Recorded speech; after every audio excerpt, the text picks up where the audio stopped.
हाँ भाई देख, करे शुरू हो गया।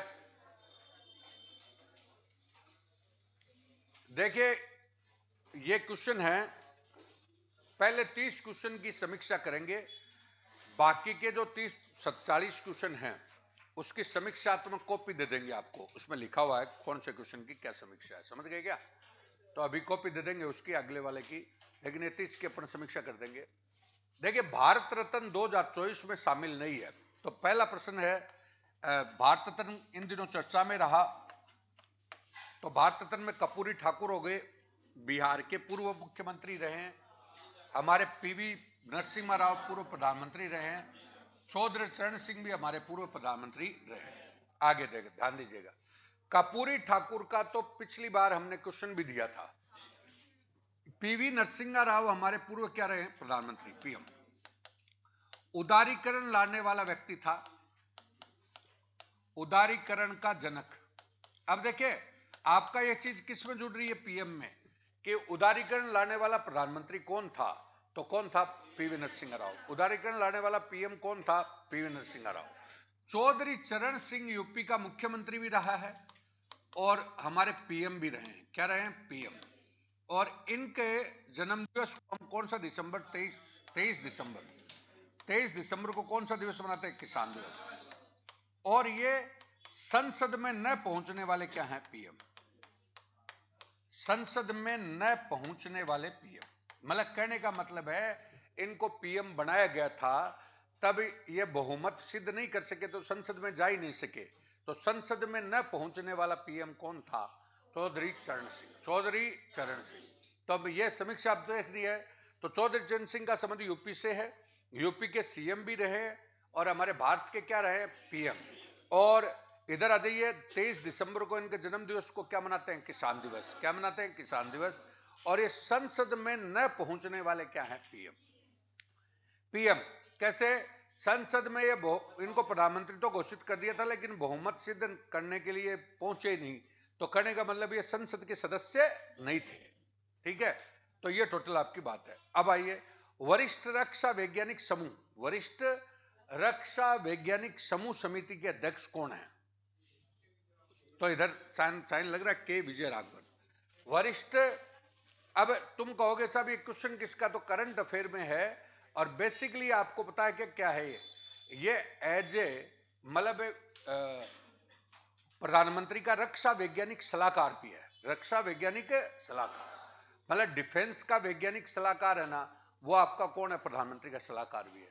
तो तुम्हारा प्रधानमंत्री तुम पढ़ते हो तो उस दृष्टिकोण से भी इंपॉर्टेंट है, और अगर करंट में पढ़ते हो तो डिफेंस टेक्नोलॉजी, कौन सी? डिफेंस टेक्नोलॉजी में आ गई वरिष्ठ रक्षा वैज्ञानिक। कौन सा? वरिष्ठ। आगे, भारत में 2023 तक 526, समझे भाई, भारत में 2026-23 तक 526 पंजीकृत भौगोलिक संकेतक है। GI tag. कौन से? जीआई। जीआई समझ गए क्या? भौगोलिक संकेतक। क्या हो गया? भौगोलिक। 2023 तक कितने हैं? 526। समझ गए क्या? अब हमारे जैसे जीआई टैग है, जीआई टैग हमारे जैसे बीकानेरी क्या है? भुजिया है, मकराना का मार्बल है, सांगानेरी प्रिंट है, पिछवाई चित्रकला है, इस टाइप से हमारे भौगोलिक संकेतक है। समझ गए? तो इनमें कह रहा है कि भौगोलिक संकेतक हैं, उनमें सबसे ज्यादा कहां पर है? तो महाराष्ट्र। सबसे ज्यादा कौन से राज्य के हैं? महाराष्ट्र। क्वेश्चन किस में जाएगा बोलो? हर टॉपिक का जवाब दूंगा। ज्योग्राफी भी है, इकोनॉमिक्स भी है। भाई ज्योग्राफी और कौन सा? इकोनॉमिक्स। कैसे? कि भाई भौगोलिक संकेतक होगा तो उस क्षेत्र की क्या बढ़ेगी? पहचान। पहचान बढ़ेगी तो वो निर्यात चीजें क्या होंगी? ज्यादा होंगी और बिकेंगी ज्यादा। तो इकोनॉमिक्स का भी हो गया, उसका ज्योग्राफी का। बोलो क्लियर है? आगे, हाल ही में स्वामी नारायण मंदिर, कौन सा? अबू धाबी यूएई में बनाया है, इसका संबंध है तो वैष्णव संप्रदाय से। ये लो, अब ये नॉर्मल कल्चर का भी हो गया और करंट का भी हो गया। भाई वैष्णव संप्रदाय का एक बात नहीं, वैष्णव संप्रदाय का 1907 में गुजरात में एक स्वामी नारायण समूह बना। कौन सा? स्वामी नारायण समूह। समझ गए क्या? और स्वामी नारायण समूह का जो मंदिर है वो आपके स्वामी नारायण मंदिर पूरी दुनिया में है। अभी हाल ही में कहां पर बना है? गुजरात। कहां पर? अबू धाबी में। Abu Dhabi. और पहला इसका हेड ऑफिस या पहला है वो कहां पर है? गुजरात। कहां पर है? गुजरात। बोलो क्लियर है? ये सारी बात आएगी आगे। अब हर क्वेश्चन को सुन लो, मैंने जो क्वेश्चन दिया है वो हर क्वेश्चन का लॉजिक है, और तुम ऐसे नहीं कह सकते कि साहब ये क्वेश्चन सिलेबस से नहीं जुड़ेगा, ऑल एक्टिविटी से जुड़ेगा। देखिएगा, एमएस स्वामीनाथन का संबंध नहीं है। अब ध्यान दीजिएगा, एमएस से, अब पहली बात तो है एमएस स्वामीनाथन इन दिनों चर्चित रहे भारत रत्न के लिए, समझ गए। अब तुम्हारे यहां पे किस में आएगा एमएस स्वामीनाथन? बोलो हरित क्रांति। हरित क्रांति का संबंध किससे हो गया? इकोनॉमिक्स से। इकोनॉमिक्स से हो गया तो उससे जुड़ जाएगा। तो हर टॉपिक का लॉजिक है। अब कई लोगों को ऐसे वहम रहता है ना कि मैं तो राजस्थानी करंट अफेयर है, मैं तो इंडिया नहीं। तो ये करंट अफेयर थोड़ी सब्जेक्ट है। तो हमने आपको स्पष्ट शब्दों में बताया कि 2 पॉइंट होते हैं, एक कौन सा डायरेक्ट, एक कौन सा आता है इनडायरेक्ट। डायरेक्ट तो अपना कौन सा अध्यक्ष अध्यक्ष से, भाई भारत रत्न किसको दिया गया, ये तो कौन सा डायरेक्ट, और बाद में उसका संबंध किस किस चीजों से है, वो कौन सा इनडायरेक्ट। अब आइए, ये भारतीय हरित क्रांति के क्या है? जनक। भाई ये भारत की हरित क्रांति के क्या है? जनक। तो दुनिया की हरित क्रांति का नॉर्मन बोरलॉग था। नॉर्मन बोरलॉग, समझ गए क्या? बोरलॉग था। दुनिया की हरित क्रांति का जनक कौन है? ओवरऑल हरित क्रांति का जनक कौन है? Norman Borlaug. भारत की हरित क्रांति का कौन है? एमएस स्वामीनाथन। राष्ट्रीय किसान आयोग बना था 2005 में, 2005 मतलब 4-5 में बना था, उसका अध्यक्ष था ये। और तभी कल से पेपर में आ रहा है, किसान मांग कर रहे हैं स्वामीनाथन आयोग की रिपोर्ट लागू करो। यह वैसे भी चर्चा में है, किसान आंदोलन नहीं चल रहा है क्या? तो किसान आंदोलन में साफ साफ करा है स्वामीनाथन की रिपोर्ट को लागू किया जाए। तो ये स्वामीनाथन की रिपोर्ट की मांग कर रहे हैं, वो स्वामीनाथन आयोग ये था। 2005 में किसानों के लिए कौन सा आयोग बना था? किसान आयोग का अध्यक्ष कौन था? एमएस स्वामीनाथन। और स्वामीनाथन की मांग कर रहे हैं। अब रोजाना पेपर आप पढ़ते हो तो उसमें कहता है स्वामीनाथन आयोग की रिपोर्ट लागू करो, वो है। अब तुम्हारी पकड़ नहीं है तो अब पेपर पढ़ना ही नहीं आता, कहां पर क्या दे रहा हूं मैं। अब आया भारत रत्न 2024, हो ही गया। भारत रत्न 2024 दे दिया तो तीनों चीजें आ गई, इकोनॉमिक्स भी आई, किसान आंदोलन भी आ गया और भारत रत्न भी आ गया। आ गया क्या? अब आओ, झारखंड के मुख्यमंत्री बनाए गए तो चंपाई सोरेन। अब अथवा तो गया हेमंत सोरेन ने क्या दिया है? त्यागपत्र। भाई हेमंत सोरेन ने क्या दिया? त्यागपत्र। तो बनाए गए कौन है? चंपाई सोरेन। चंपाई सोरेन आ गया। अब इसमें हेमंत सोरेन का संबंध कौन सी पार्टी से है? झारखंड मुक्ति मोर्चा। झारखंड मुक्ति मोर्चा। अब सुनना, अब तुम खाली 1 मिनट लगती है, कुछ नहीं है। झारखंड मुक्ति मोर्चा से संबंध किसका है? बोलो। हेमंत सोरेन का, समझ गए।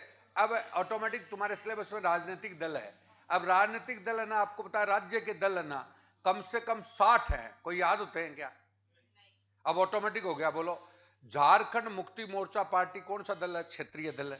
कौन सा दल है? क्षेत्रीय। भाई राज्य का दल है, क्षेत्रीय दल हो गया। उसके संस्थापक अध्यक्ष कौन है? भाई अध्यक्ष कौन है? हेमंत सोरेन। कौन सा है? हेमंत सोरेन। हेमंत सोरेन अभी हाल ही में क्या थे? मुख्यमंत्री भी। उनको उन्होंने त्यागपत्र देके जेल में चले गए, समझ गए। अब उसकी जगह कौन आया? चंपाई सोरेन। तो एक पार्टी भी होगी, मुख्यमंत्री भी होगी। सबसे पहले तो ना टिप्स पे सिलेबस चाहिए, सिलेबस कि सिलेबस क्या है मेरा। मैं दिखता ही ऐसा हूं, ये मैं पेपर में बहुत बड़ी जान है इसमें। आ गया क्या समझ में? भाई कैसे आएगा? आपके सिलेबस में होना चाहिए। अब 60 दल है, अब 60 दल को याद करता है क्या? अब किताब वाले तो मूर्ख बनाने के लिए 60 दल दे देंगे, लेकिन आपका डे रूटीन में कोई न कोई आता रहेगा, ऑटोमेटिक हो गया। तो झारखंड मुक्ति हो गया। बोलो क्लियर है? अब आइए अगला, राजस्थान के शेखावाटी क्षेत्र को, शेखावाटी क्षेत्र को यमुना का पानी मिलेगा। किसका पानी मिलेगा? यमुना। इसके लिए राजस्थान, हरियाणा और केंद्र सरकार के बीच क्या मिला है? एमओयू। एमओयू हुआ है, यमुना का पानी मिलेगा। कहां से लाया जाएगा? हथनी कुंड से। कौन सा? हथनी कुंड है, मतलब कौन सा हथनी कुंड? कहां पर? दिल्ली में। कहा? दिल्ली से आएगा। अब सुनना, ध्यान से सुनिएगा। हो गया क्या? बोलो क्लियर। ये यमुना जल हो गया। अब सुनो, अब ये अपना राजस्थान है, ध्यान दीजिएगा। ये राजस्थान, ज्योग्राफी पढ़ते हो। ये यमुना यहां पर है, ये यूपी है ना, यूपी। भाई यूपी होगी। यूपी में कौन सा? यमुना। यूपी में कौन सा है? यमुना। तो यमुना में इसमें एक नहर आ रही है, आगरा नहर, जिसका पानी आ रहा है भरतपुर में। आगरा नहर, इसको हमने भरतपुर में नाम दे दिया भरतपुर नहर। अरे एक्चुअली तो यमुना आगरा का ताजमहल है ना, वहां पर बह रही है, तो आगरा नहर को हमने नाम किसका दे दिया? भरतपुर। तो यमुना का पानी कहां पर आया? भरतपुर में आया क्या? अब ये यमुना थोड़ी सी ऊपर गई गुड़गांव में। कहां पर? हरियाणा। अरे ऊपर कौन सा हरियाणा? हरियाणा से एक नहर आ रही है गुड़गावा नहर, इसका पानी भी किसको मिल रहा है? भरतपुर को। आ गया।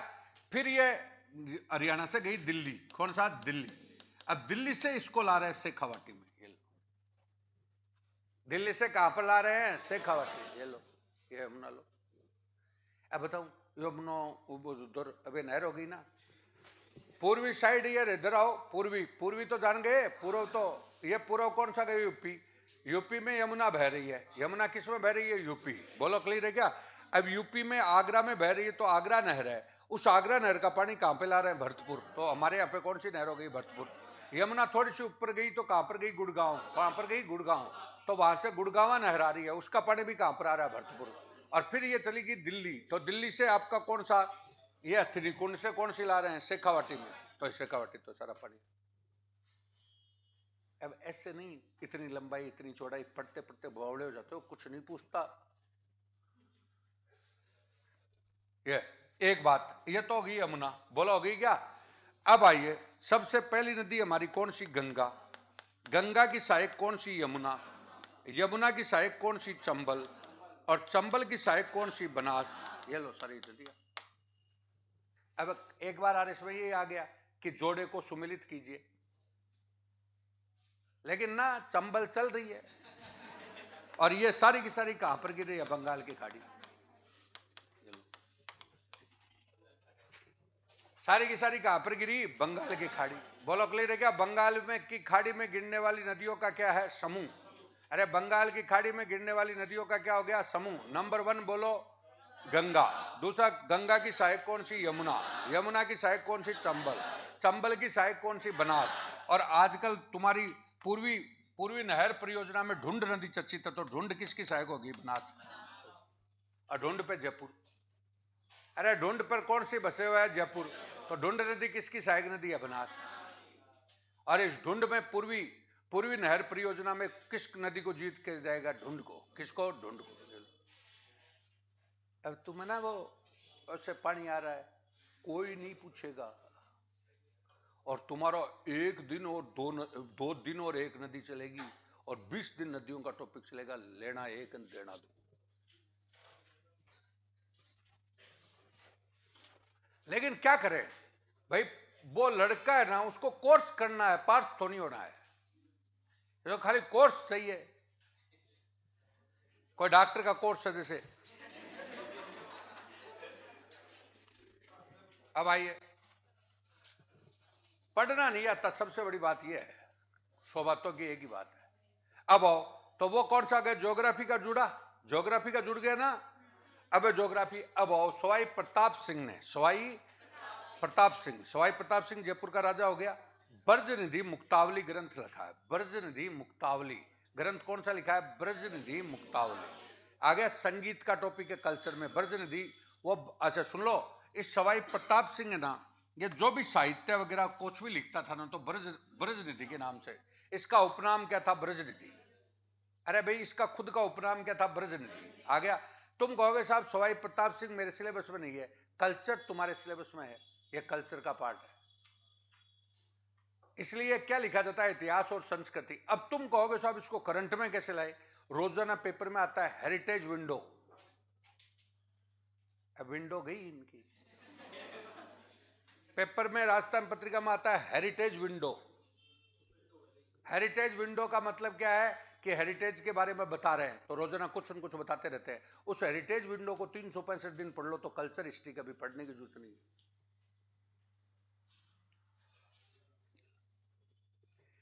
अरे हमारे जैसे, तभी तो मस्त, मेरे को कोई अब भी कहता है ना गांव में, तो ये पास हुआ कैसे? समझ में नहीं आया।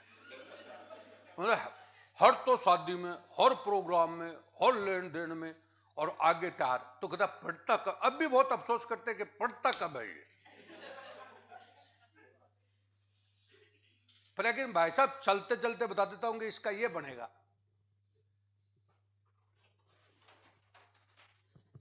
आगे क्या समझ में, अब न तो सिलेबस का पता, खाली फिक्स कर रखा है हिस्ट्री वाला शुरू होगा, रामायण चल रही है 2-2.5 महीने चल जाएगी, कोई क्वेश्चन 5 क्वेश्चन आएंगे और जो आएगा वो इनको आएगा नहीं।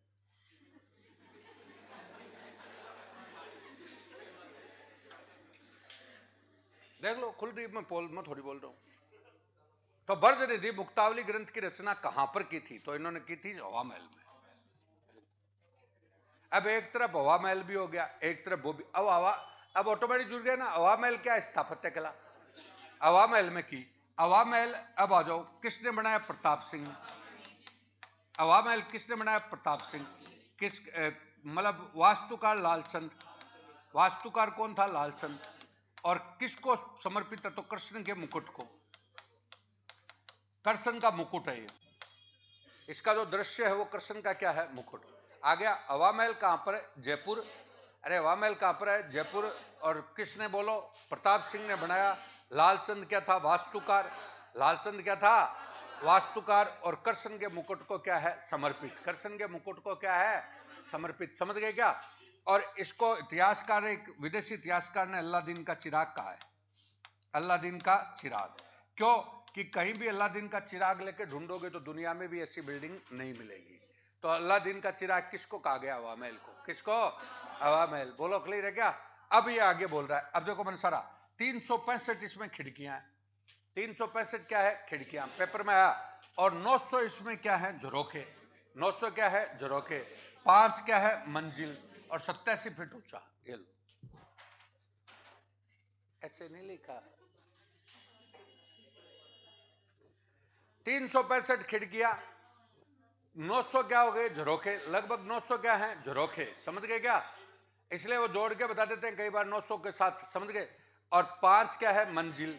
और 84 फुट क्या है? ऊंचाई। 87 फुट। बोलो, ये सब कुछ आ गया। अब ऐसे होता है, ऐसे चलता है, एक दिन में हो जाता है मूर्ख खाना। सब कुछ आ गया। आ गया क्या? अब सुनो जयपुर की। अब आओ, ये जल महल भी कहां पर है? जयपुर। सवाई जय सिंह ने बनाया। किसने बनाया? सवाई जय सिंह। नदी कौन सी? मानगढ़ झील। कौन सा? मानगढ़। मानसागर झील, सॉरी मानसागर झील। ये लो, मानसागर झील होगी। ये सारा ये भी क्वेश्चन है। और तुम है ना कभी जोड़ के देखना, पुराने पेपर देखो, एक में हो जाएगा। शीश महल। शीश महल किसने बनाया? सवाई जय सिंह ने। और मुबारक महल हो रहा है। मुबारक महल भी कहां पर है? जयपुर। आगे क्या बोलो? या आमेर महल का पार्ट है। बिल्कुल क्लियर है क्या? ये सारी महल आ गए। अब सब महलों को लिए बैठे, सब हो गया। टॉपिक किसमें? करंट में।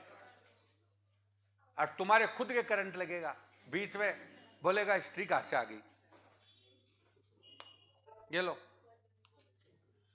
जयपुर पीठ के लिए विधिक सेवा समिति का अध्यक्ष, विधिक सेवा समिति का अध्यक्ष इंद्रजीत सिंह को बनाया गया। किसको बनाया गया? इंद्रजीत सिंह। जयपुर पीठ है ना, हमारे हाईकोर्ट की कितनी पीठ है? 2। एक जयपुर और एक कौन सी? जोधपुर। भाई मुख्य पीठ तो जोधपुर है, और वो पीठ कौन से है? जयपुर। तो जयपुर पीठ का तो इंद्रजीत सिंह को बनाया है। किसको? इंद्रजीत। तो जोधपुर पीठ का किसको बनाया है? पुष्पेंद्र भाटी को। पुष्पेंद्र भाटी।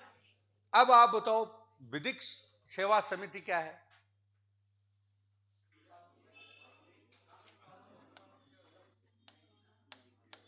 निःशुल्क न्याय, आर्टिकल 39(1), 2.5 लाख रुपया आमदनी। ये लो, 39 में मान लो सेकंड ग्रेड में नीति निर्देशक तत्व है, और नीति निर्देशक तत्व में 39A में क्या है? निःशुल्क विधिक न्याय। कौन सा? निःशुल्क। गरीब आदमी है, उसको 2.5 लाख रुपए तक की आमदनी है, उसको निःशुल्क न्याय देने का काम कौन करता है? सरकार। समझ गए? अब उसके लिए ये समिति होती है। अगर पेपर है ना तुम्हारा, ये तो बनाता नहीं सही, अगर मेरे जैसे को थोड़ा सा दे तो माइनस में आओ। और सुनो, तुम तो देखते हो कि मैं 40% लिया हूं, मैं कर रहा हूं, तुम्हें इज्जत बढ़ाना मुश्किल हो जाए तुम्हारा। बता रहा हूं, हाँ बता रहा हूं, बोलो क्लियर है क्या? अब जब तक तुम्हें यह नहीं पता होगा ना कि कौन सा टॉपिक किसका है, तब तक इनका कोई औचित्य नहीं है। ये 2 दिन बाद में भूल जाओगे। आदमी 2 दिन में इंद्रजीत सिंह ये भूल जाएगा। क्यों भूल जाएगा? कि वो तो खाली ऐसे रट रहा है, वो तो कि भाई इसका नाम ये है बस। पहली बात है, विधिक सेवा समिति जो है वो किसके लिए होती है? निःशुल्क, मतलब लोगों की सहायता के लिए होती है। कानूनी सहायता, कानूनी सहायता। गरीब आदमी है, वो कानून की सहायता नहीं ले सकता, तो 2.5 लाख रुपए आमदनी वाले परिवारों को निःशुल्क न्याय मिलता है। कौन से अनुच्छेद में? 40 में। आगे इसकी समिति का अध्यक्ष बनाया गया। बोलो अब आइए, यह दुनिया का सबसे ऊंचा रेल ब्रिज उधमपुर, दुनिया का सबसे ऊंचा rail bridge Udhampur Srinagar Baramulla rail link परियोजना बनी है। अब सुनो, पहला क्वेश्चन तो यह बन गया, एक जनरल क्वेश्चन बन गया कि दुनिया का सबसे ऊंचा रेल ब्रिज कौन सा है? अरे दुनिया का सबसे ऊंचा रेल ब्रिज कौन सा है? एक तो ये क्वेश्चन बन गया ना अपने आप में। तो ये कौन सा हो गया? उधमपुर श्रीनगर बारामूला। समझ गए? ये हो गया एक तो क्वेश्चन। ये क्लियर है क्या? तो ये क्वेश्चन किसका हुआ भाई? ज्योग्राफी भी बोल दो, जनरल भी बोल दो, करंट भी बोल दो। समझ गए भाई? करंट हो गया ना ये तो। अब ये कौन सी नदी पर है? तो चिनाब पर। अब चिनाब बोलते हो तो ज्योग्राफी आ गई। आ गया क्या? चिनाब बोलते ही कौन सी आ गई? ज्योग्राफी आ गया। अब सुनो कैसे। अब देखो, यह है सिंधु नदी। तो सिंधु जल समझौता भारत और पाकिस्तान के बीच में 1960 में हुआ। देखिएगा, ध्यान दीजिएगा, 1960 में कौन सा समझौता हुआ? सिंधु जल समझौता। ध्यान से समझिए। अब सिंधु है ना, सिंधु की सहायक नदी है झेलम, एक है चिनाब, और इधर है सतलज और रावी और व्यास। आ गया? ये हो गया बंटवारा, बंटवारा हो गया, और ये बन गया पंजाब। अब पश्चिमी पंजाब तो किसके पास चला गया? पाकिस्तान। और पूर्वी पंजाब किसके पास आ गया? भारत। आ गया।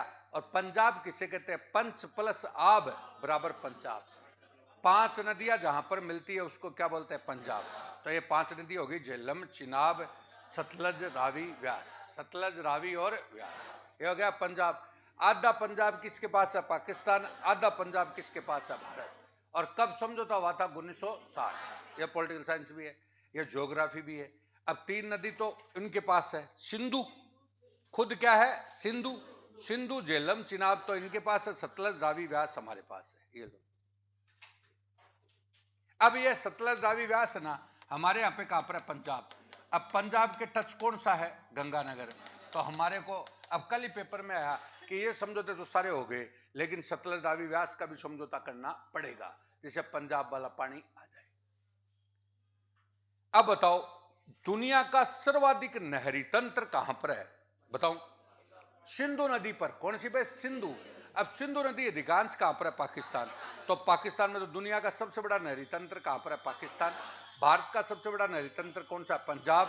और राजस्थान का सबसे बड़ा नहरी तंत्र गंगा नदी। पूरी पूरी हो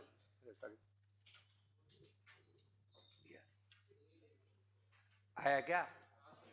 अच्छा, अब 3-3, 4-4 जगह से जुड़ता है। सतलज नदी राक्षस ताल से निकली, जो करता रहता है यार फालतू। आ गया क्या? अब भारत ने पहली बार महिला बैडमिंटन, अभी अकेल में आ गया, महिला बैडमिंटन एशिया टीम चैंपियनशिप, जो कहां पर हुई है? मलेशिया में। एक क्वेश्चन तो ऐसे आता है कि भाई महिला की बैडमिंटनशिप के चैंपियनशिप कहां पर हुई है? तो मलेशिया में। कहां पर हुई? मलेशिया। अब इस टीम ने किसके नेतृत्व में? थाईलैंड को हराया। भारत ने किसको हराया? थाईलैंड। भाई भारत ने किसको हराया? थाईलैंड को। 3-2 से हरा दिया। तो पीवी संधू के नेतृत्व में, पीवी संधू, यानी पीवी संधू इस टीम का क्या कर रही थी? कैप्टनशिप कर रही थी। पीवी संधू। बोलो क्लियर है क्या? अब एक और बात सुन लो, और भी क्वेश्चन बना सकते हो तुम। अब कलाकार चाहिए, ये अनमोल भी इस बैडमिंटन से, अस्मिता भी है, गायत्री भी है। अब सुनो, कई बार क्वेश्चन कैसे आता है, चार चार आपको खिलाड़ी देता है और फिर पूछता है किस खेल से रिलेटेड है, तो चारों ही बैडमिंटन से है। इसमें लीडरशिप कौन कर रही है, और जीती कौन सी, मलेशिया, कौन सी एशियन बैडमिंटनशिप हो गया, और कहां से हुई, तो एक के ही 10 क्वेश्चन बनते हैं भाई। अब पढ़ने वाला खाली उसमें साइन लगा देगा, कुछ नहीं। आगे, कृषि उत्पाद निर्यात दर। अब सुन लो, आप इकोनॉमिक्स का टॉपिक है, आपके 3 क्षेत्र है, प्राथमिक क्षेत्र, प्राथमिक कृषि दे रखा है ना इंडिया के परिप्रेक्ष्य में, कृषि, उद्योग और कौन सा, सेवा। तो कृषि आपकी है ना उत्पाद निर्यात दर, मतलब पिछले सालों में कितने % बढ़ी है, तो 12%। अब तुम्हें ना उसमें सोच रहे हो, अब बताऊं, महामूर्खानंद जो स्टूडेंट हैं, वो उनके बता रहा हूं, वो उनको कृषि दे दिया, मतलब कृषि उद्योग और सेकंड ग्रेड में दे दिया मान लो, अब वो कृषि पढ़ने लग जाएंगे, चावल यहां पे होता है, मूर्खानंद वो तो इकोनॉमिक्स में पूछ रहा है, वो तो कृषि में क्या ग्रोथ रेट हुई, निर्यात कितना रहा, वो को पूछेगा वो तो।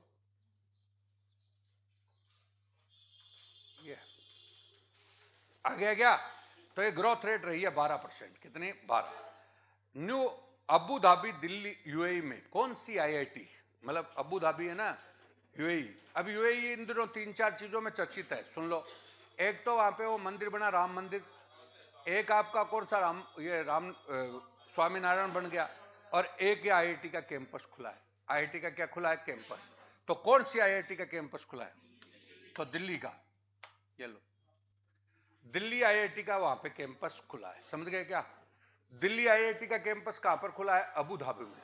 बोलो, क्लियर है, ये टोटल टॉपिक हो गया जनरल।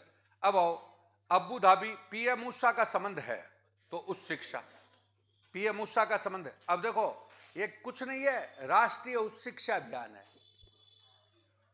अरे राष्ट्रीय उच्च शिक्षा अभियान, उसको हमने बताया रूसा, कौन सा, रूसा, तो उसको कर दो उषा।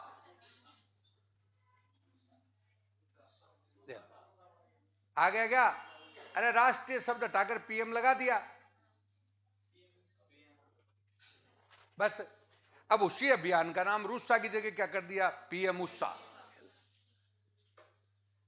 आ गया क्या, और आज पेपर जाकर पढ़ोगे, अखबार है घर पे, तो ऊपर ऊपर पीएम उषा के संदर्भ में पीएम कुछ न कुछ उद्घाटन वगैरह कर रहे हैं, तो समझ में आएगा। अब मैं ये बोलना चाह रहा हूं कि तुम ये जानोगी नहीं तो काय को तो एडवर्टीजमेंट पढ़ोगे, काय को पीएम की बात पढ़ोगे, कोई मतलब ही नहीं है इनको। ये तो ये तुम फोटो वाला तो ऐसे देखते हो तो एडवर्टीजमेंट है, तुम्हारे पास से उठा के ले जाएगा क्वेश्चन। ये लो, उस शिक्षा, बोलो, क्लियर है क्या। विश्व का सबसे बड़ा नाट्य महोत्सव भारंगम, कौन सा, भारंगम, विश्व का सबसे बड़ा नाट्य महोत्सव हो रहा है भारंगम, की शुरुआत कहां से की गई है। अब सुन लो, एक बात और बताऊं, पहली बात है, विश्व का, और इसको आयोजित कौन करा रहा है, राष्ट्रीय नाट्य महाविद्यालय। राष्ट्रीय नाट्य महाविद्यालय कहां पर है, दिल्ली। राष्ट्रीय नाट्य महाविद्यालय कहां पर है, दिल्ली। अरे राष्ट्रीय नाट्य, मतलब जो नाटक की क्या है, कॉलेज है, वो कहां पर है, नई दिल्ली में है। कहां पर है, नई दिल्ली, और वो करवा रहा भारंगम। कहां से शुरुआत हुई है, मुंबई से, और ये 15 शहरों में हो रहा है इंडिया के। कितने शहरों में हो रहा है, 15। बोलो, क्लियर है क्या, 15 शहरों में हो रहा है, क्लियर है। अब हम बोलना चाह रहे हैं, ये 15 शहरों में हो रहा है। अब सुनो, ये तो राष्ट्रीय नाट्य महाविद्यालय कहां पर है, दिल्ली। अब तुम्हारी कल्चर से जोड़ो, राजस्थान संगीत नाटक अकादमी, राजस्थान संगीत नाटक अकादमी जोधपुर, ये लो, अब जुड़ता है, सेम है। अब बताऊं, उनके लिए मुसीबत है, भारत अलग, राजस्थान अलग, क्या होता है, क्या होता है, मैंने तो न तो हिस्ट्री में देखा, न ज्योग्राफी में देखा, एक ही तो होता है सब, ऑटोमेटिक हो गया। राष्ट्रीय पढ़ रहे हो तो राज्य पढ़ दो, ये लो कल्चर। अब है विपक्षी नेता एलेक्सी नवल्नी, एलेक्सी, विपक्ष का नेता कौन है, एलेक्सी नवल्नी, की हाल ही में रहस्यमयी हत्या हुई है। इनका संबंध कहां से है, रूस। वहां का तानाशाह नेता कौन हो गया, पुतिन। अरे वहां का पीएम कौन है, पुतिन। तो पुतिन व्लादिमीर पुतिन है, तो व्लादिमीर पुतिन का विरोध करने वाला एकमात्र व्यक्ति कौन था? Alexei Navalny. Alexei Navalny. Alexei Navalny को जेल में डाल दिया। जेल में डालने के बाद उसकी क्या होगी? रहस्यमय ढंग से हत्या होगी। तो विश्व में बहुत बड़ा क्या हो रहा है? बवाल। तो ये नवल्नी हो गया। बोलो क्लियर है? खेलो इंडिया यूनिवर्सिटी गेम, ये लो, अब सुन लो। खेलो इंडिया, अब मैंने बोला ना करंट आता रहेगा। खेलो इंडिया का स्कूली गेम भी होता है, यूनिवर्सिटी गेम भी होता है। ये गेम कौन से हो रहे हैं? University game. कौन से? यूनिवर्सिटी। यूनिवर्सिटी गेम अष्टलक्ष्मी के नाम से हैं। और ये कहां पर आयोजित की जा रहे हैं? गुवाहाटी असम। अब सुनो, कल ही पेपर में बड़ा बड़ा एड था। ये अब कोई अंधा ही है तो मैं कह नहीं सकता, बल्कि मैं तो एड ही उठा के लाया हूं, सारे एड। और सुनो, ये 30 तो खाली 4 दिन के ही हैं। अगर मैं 15 दिन दे देता तो तुम्हारा खानी खराब हो जाती। आ गया। भारत के 8 नौसैनिकों को किस देश ने रिहा कर दिया? तो कतर ने। जनरल है तो कतर। बोलो क्लियर है क्या? अगला देखिए, the soul of evolution communication. The soul of evolution and communication. और दूसरी किताब है गैन ने क्यों पहने। गैन ने क्यों पहने। 2 किताब हैं, सुन लो। ये किताब किसकी है? गुलाब कोठारी की। अब बता, कल का पेपर ही था या परसों का था कि गुलाब कोठारी की किताबों का 2 किताबों का विमोचन किया था जगदीप धनखड़ ने। इन्होंने क्या किया था? विमोचन। अब 2 किताब चर्चा में आ गई। अब किताबें बाजार से लाते किताब, अब मतलब जो गाइड उसमें हजारों किताबें दे रखी है, उनका लिस्ट दे दी, रट रहा है। अरे मूर्खानंदो, कभी रटी जाएगी ये किताब? ये तो पेपर में जो आता है वो चर्चा में रहती है। तो गुलाब कोठारी को ये किताबें ये रही। और ये आचार्य विद्यासागर के कल जैन धर्म के थे, इनकी क्या हो गई? डेथ। आचार्य विद्यासागर जो जैन धर्म से संबंधित थे और अजमेर से भी संबंध रखते थे, इनकी क्या हो गई? डेथ। अब सुन लो, आचार्य विद्यासागर पे कोई न कोई क्वेश्चन जैसे बता रहा हूं, 2010 की परीक्षा है, 2010 की। कौन सी? सेकंड ग्रेड हुई थी, ध्यान से सुनना। तो उस समय सेकंड ग्रेड हुई, तो एक उस समय जो जैन मुनि थे, आचार्य महाप्रज्ञ, आचार्य महाप्रज्ञ जैन मुनि थे, समझ रहे हैं मेरी बात? तो जैन मुनि आचार्य महाप्रज्ञ की डेथ हो गई। डेथ हो गई। और 2010 में 3 महीने पहले डेथ हुई। 2010 में परीक्षा किसकी? Second grade. उनकी किताब दे दी, यात्रा एक है किंचन की, और देखते रह गए लोग। तो उसके बारे में कल आया तो कोई किताब सिताब कोई चीज वो इंपॉर्टेंट है अजमेर से उनका ये वो, तो अप्रत्यक्ष रूप से कोई भी क्वेश्चन पूछ लेता है।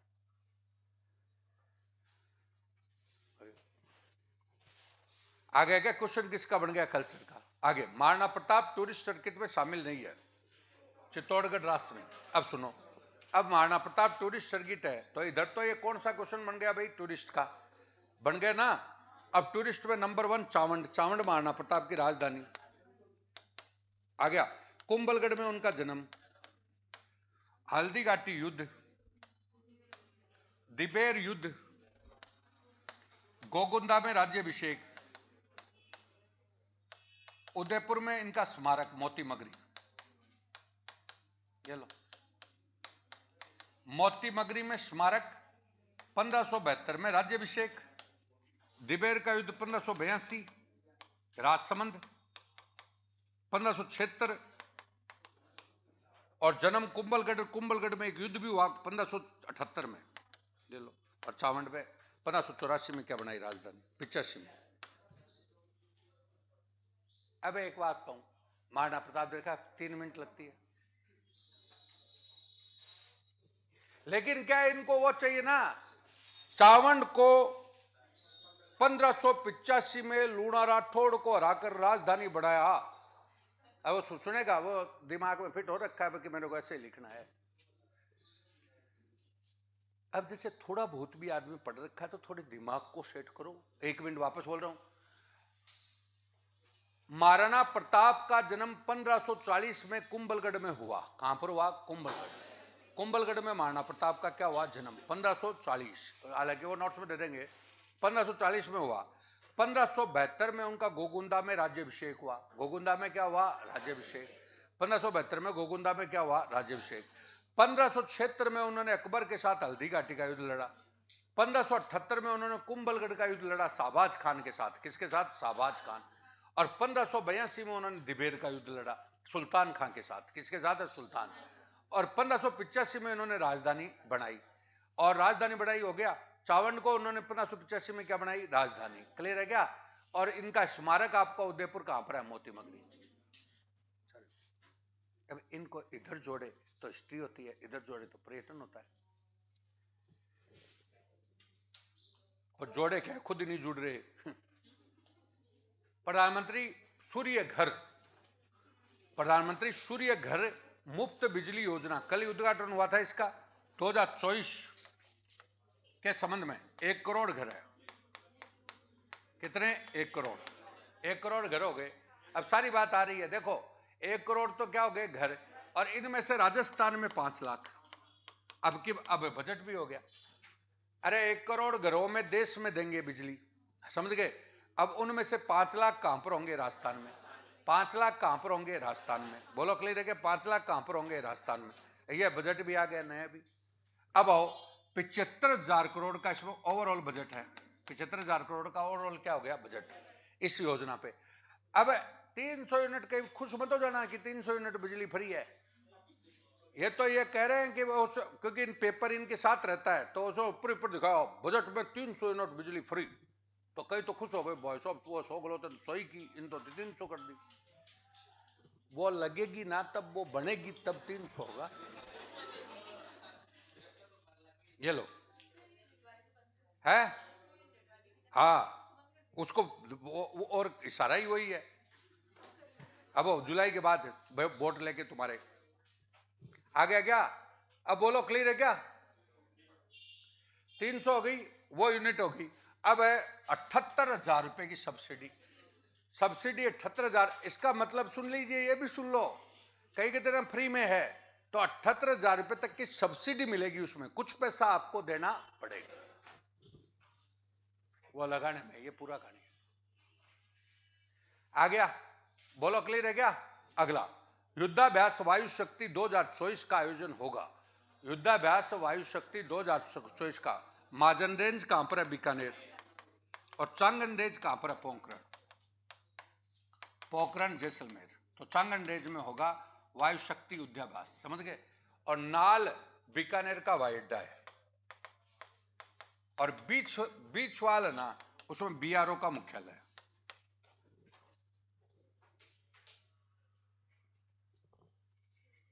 बोलो, चलो सारी आ गई।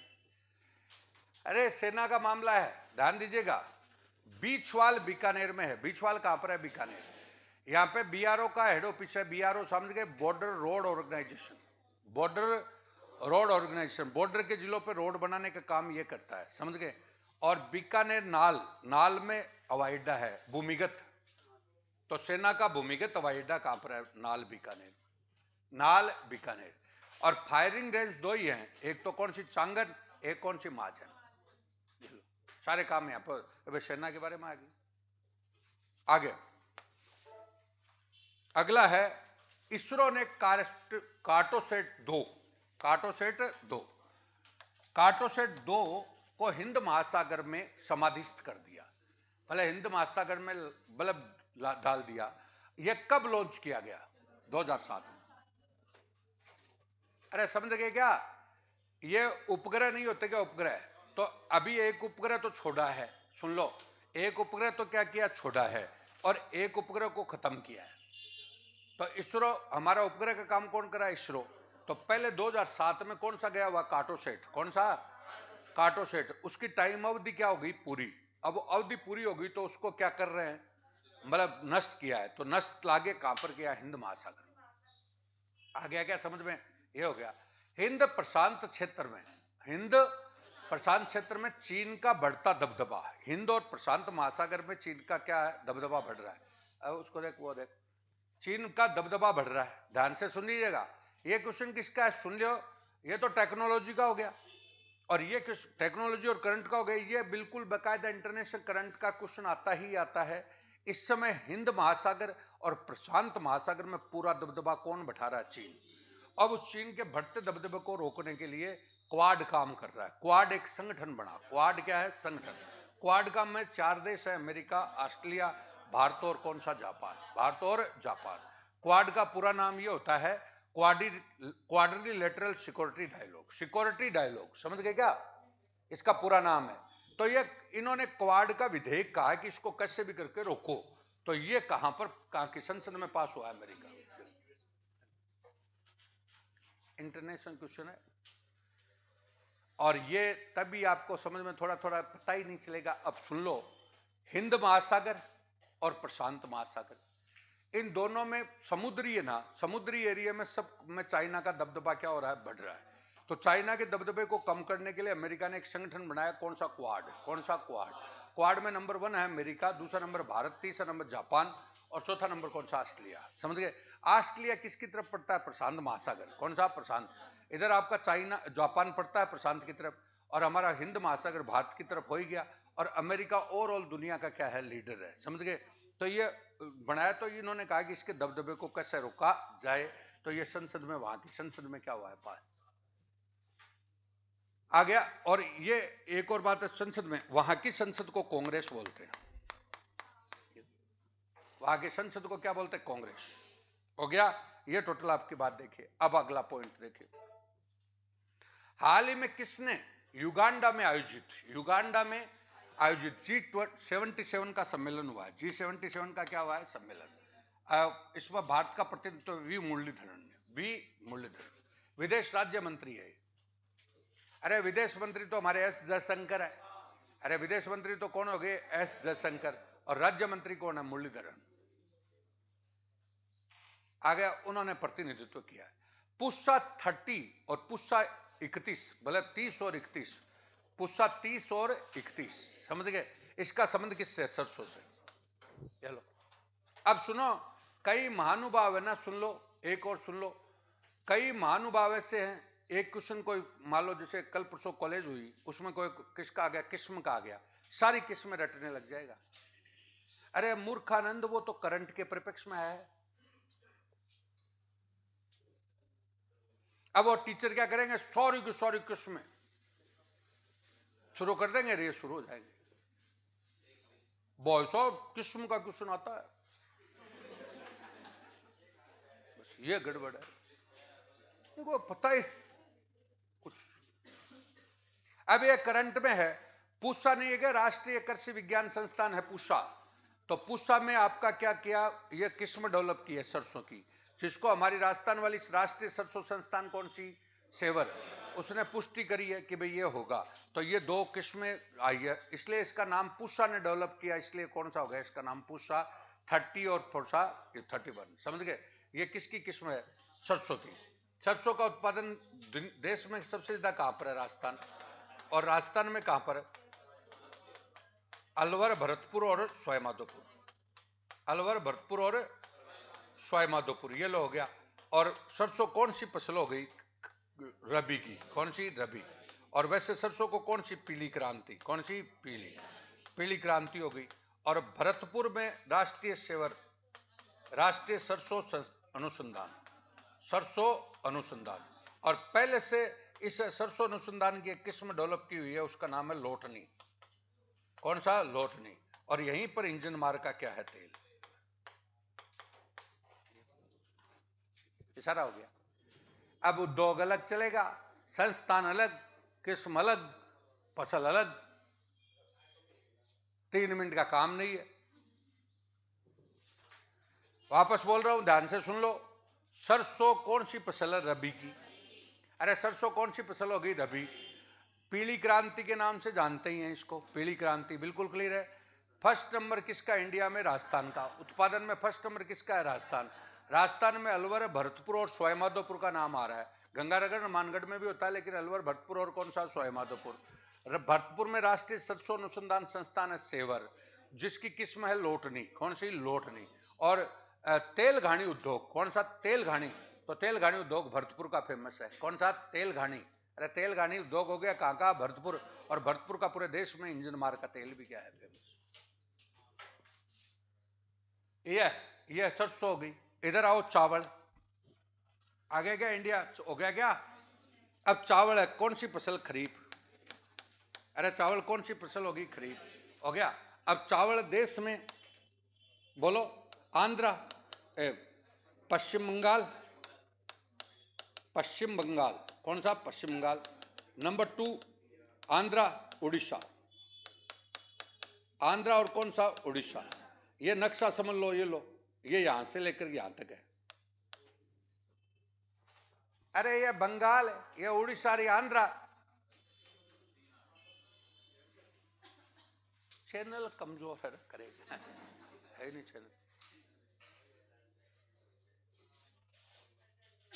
आ गया क्या? ये रहा बंगाल, ये रहा उड़ीसा और ये रहा आंध्रा, इस बेल्ट में होता है। आ गया। और उड़ीसा कटक में इसका अनुसंधान संस्थान है। कटक में कौन सा है? चावल अनुसंधान, चावल अनुसंधान। हो गया क्या? अब आओ अपड़ आगे, ये तो हो गया इंडिया। अब हो गया राजस्थान। राजस्थान में चावल कम ही होता है, हनुमानगढ़ और कौन सा? बूंदी। ये लो, चावल हनुमानगढ़ और बूंदी का फेमस है, समझ गए? चावल हनुमानगढ़ और कौन सा? बूंदी। और यहां पर एक चावल की किस्म है माई सुगंधा, माई सुगंधा। इसमें माई बांसवाड़ा कृषि अनुसंधान संस्थान ने डेवलप की है। अब बताऊं प्रॉब्लम क्या है? प्रॉब्लम यह है कि भारत अलग होगा, राजस्थान अलग होगा, सब चीजें अलग होगी, और इनको छोड़ते समय जोर आता है। फसल अलग होगी, इकोनॉमिक्स अलग होगी, आदतों को पुरानी को सुधार नहीं रहे। भाई साहब, भावड़ा आदमी पास हो जाए तुम्हारी परीक्षाओं में, भावड़ा। लेकिन क्या है कि आते इसमें भी कोई विश्व जोड़ रखा हो, मान लो तुम्हारा जोड़ नहीं रखा, आरएस में मान लो जोड़ दिया, तो विश्व तो कुछ नहीं, तो विश्व कर दो। ये लो, खाली एक एंगल लगाना पड़ता है। ये आ गया। अब आया मक्का, कौन सा? मक्का। तो मक्का आपकी तीनों फसल है, खरीफ, जायद और रबी। खरीफ, जायद और रबी। अरे खरीफ, जायद और कौन सी होगी? रबी। देश में मक्का आंध्रा, मक्का कहां पर है? आंध्रा। और भारत राजस्थान में उदयपुर, चित्तौड़, डूंगरपुर, बांसवाड़ा। आ गया। और मक्का की किस्म कौन सी? माई कंचन, माई कंचन और माई धवल, फर्स्ट ग्रेड में भी आया। ये आ गया। ज्वार कौन सी फसल? खरीफ। ज्वार इंडिया में कहां पर? महाराष्ट्र। और राजस्थान में कहां पर? अजमेर। और ज्वार अनुसंधान संस्थान उदयपुर।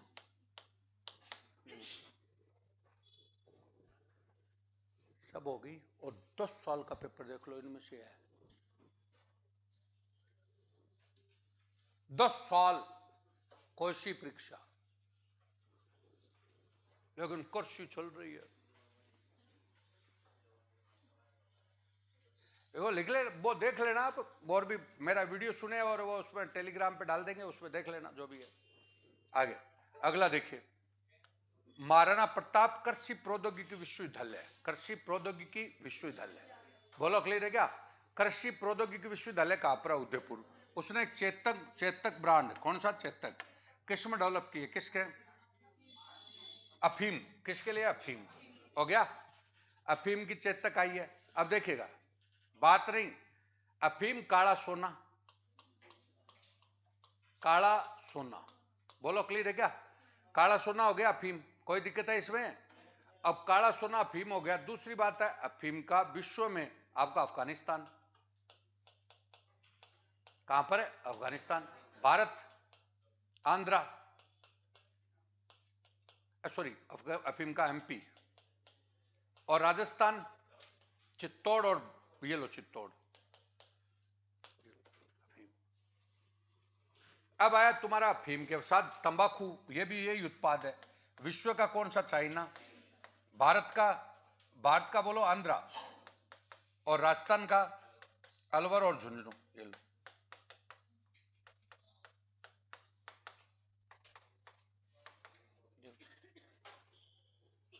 आ गया क्या? अब आइए धनिया, ये धनिया है। तो धनिया का भारत में राजस्थान का स्थान है। अब धनिया में हमारे कौन सा? कोटा और बारा, झालावाड़, मतलब आड़ोती है। कौन सा?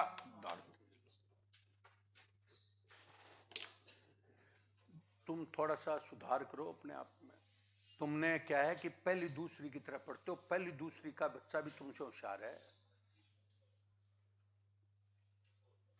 कि जब फसल का टॉपिक आएगा तभी तो चलेगा, विश्व अलग होगा और भारत अलग होगा और राजस्थान अलग होगा और मूर्खानंदो एक दिन में ना आरएस को बांच के चला जाए आदमी। लेकिन क्या होता, आदतें पड़ गई तुम्हारी।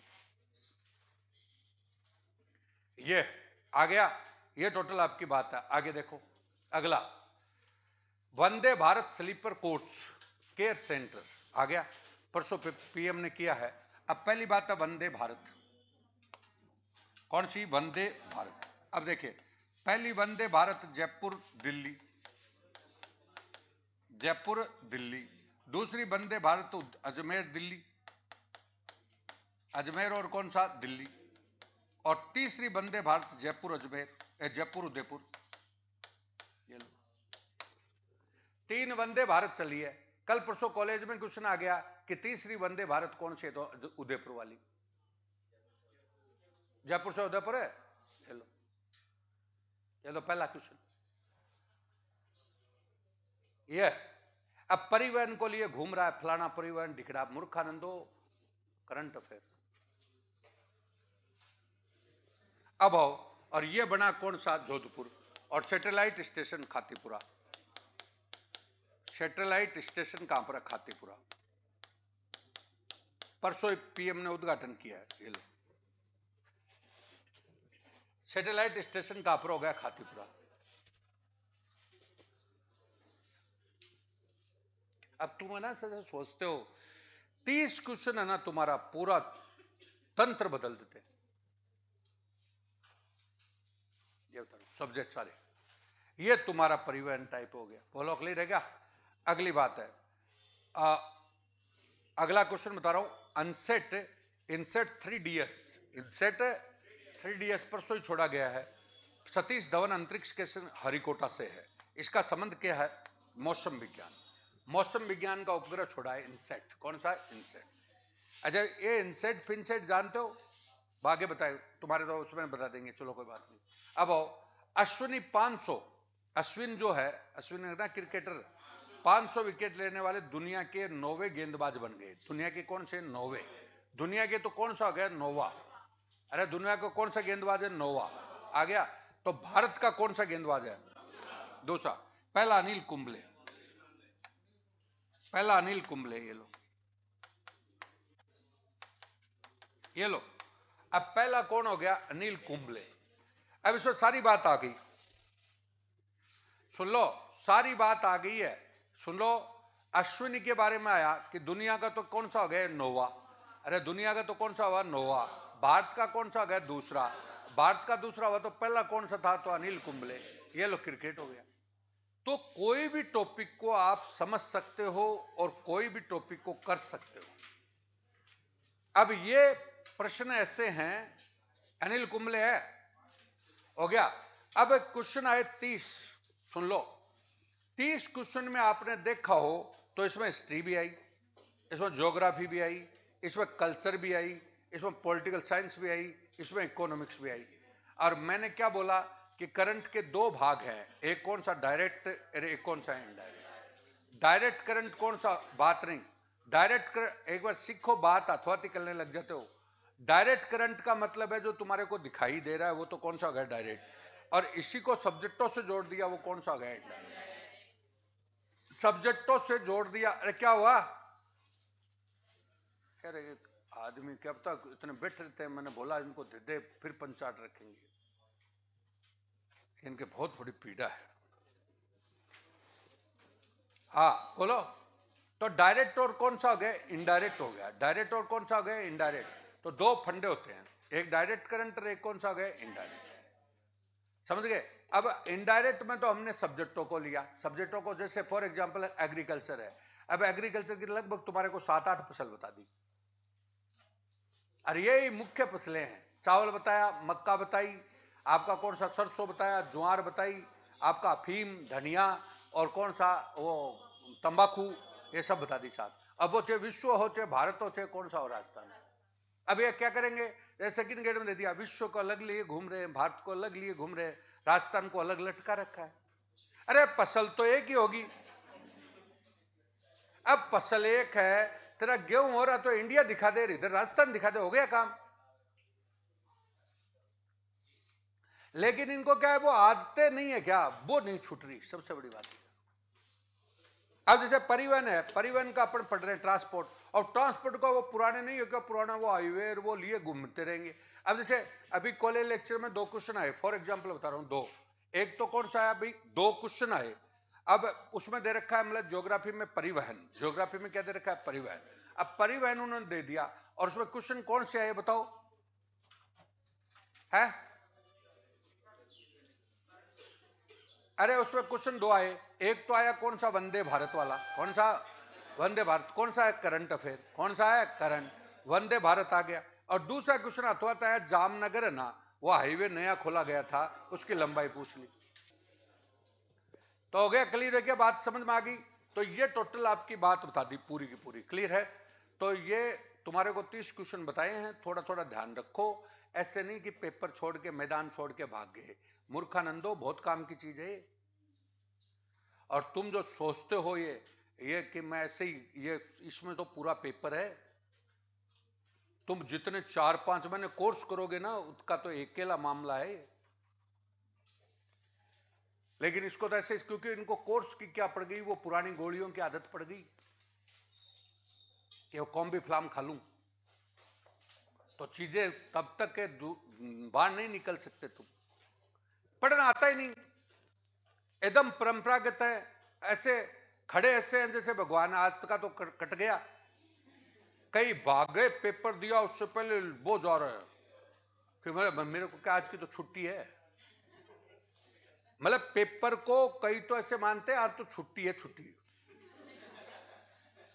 गुरुजी नहीं आए तब कर रहे। मूर्खानंदो, अगर ये नहीं दूं ना, तो तुम्हारा खेल खत्म है। मेरे में और उनमें खाली, ये इधर वाले मेरे में खाली इतना ही अंतर है, खाली तुम कोई कोचिंग चल जाओ, ज्योग्राफी, हिस्ट्री, पॉलिटिकल, ये 3 ही चीज चल रही है। ज्योग्राफी, हिस्ट्री और कौन सी, कल्चर, उनमें वो मास्टर हो जाएंगे, और जबरदस्ती का ना कोई लेना ना कोई देना।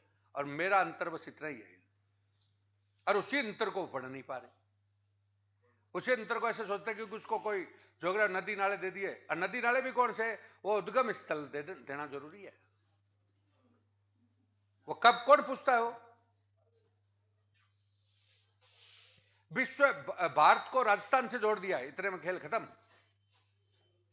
क्योंकि चैनल फिट बैठ रखा है, चंबल नदी जाना पाव पहाड़ी से निकलेगी, फिट बैठ गया। अब ये देखता बीच में, ये कहां से आया गंगा,